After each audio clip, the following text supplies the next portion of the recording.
Hello മച്ചാമാരെ, ഇന്ന് ഞാൻ വന്നിട്ടുള്ള ഒരു പെൻഡ്രൈവിൻ്റെ അൺബോക്സിങ് റിവ്യൂ ആയിട്ടാണ്. നമുക്ക് ഫസ്റ്റ് ആദ്യം ആ പാക്ക് ഒന്ന് പൊളിച്ച് നോക്കാം.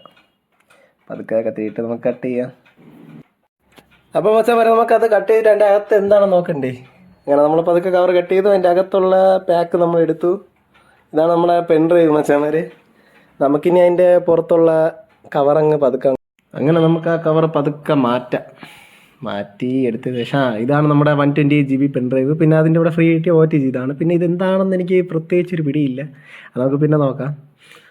ഇതാണ് നമ്മുടെ 128 GB പെൻഡ്രൈവ്, HP 3.0. പിന്നെ അതിൻ്റെ കൂടെ ഫ്രീ കിട്ടിയ OTG ആണിത്.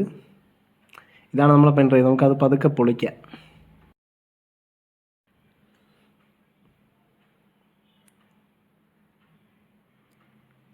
ഇതാണ് നമ്മുടെ 128 GB HP USB 3.0.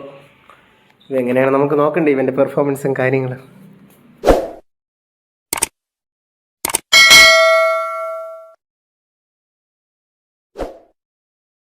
അതുകൊണ്ട് മച്ചാന്മാരെ, നമ്മൾ PC ഓണാക്കി വെച്ചിട്ടുണ്ട്. ഇനി പെൻഡ്രൈവ് PC-യിലേക്ക് കണക്ട് ചെയ്യാം. കണക്ട് ചെയ്ത ശേഷം നമുക്ക് കമ്പ്യൂട്ടർ എടുത്ത് അതിൻ്റെ പെൻഡ്രൈവ് ഡീറ്റെയിൽസ് നോക്കാം. കണ്ടോ ഗൈസ്, ഇതിൽ പെൻഡ്രൈവ് ടോട്ടൽ 170 GB ടോട്ടൽ തന്നിട്ടുള്ളൂ. പാക്കിൽ 128 GB ആണ് കൊടുത്തിരിക്കുന്നത്. അത് നമ്മളെ എല്ലാ പെൻഡ്രൈവിലും ഒരുപോലെയാണ്, ഇതുപോലെയൊക്കെ തന്നെ ഏതാണ്ട്. സാൻഡിസ്കിൻ്റെ അങ്ങനെ തന്നെ. അപ്പോൾ ഗൈസ്, നമുക്ക് ഈ പെൻഡ്രൈവിൻ്റെ കോപ്പിംഗ് സ്പീഡ് എത്രയാണെന്ന് നോക്കാം. നമ്മൾ അതുകൊണ്ട് വേറെ ഫോണിൽ സ്റ്റോപ്പ് വാച്ച് ഓണാക്കിയിരിക്കുകയാണ്. ഇനി നമുക്ക് വീഡിയോ ചെറുതായിട്ടൊന്ന് ഫാസ്റ്റ് ഫോർവേഡ് ചെയ്യാം.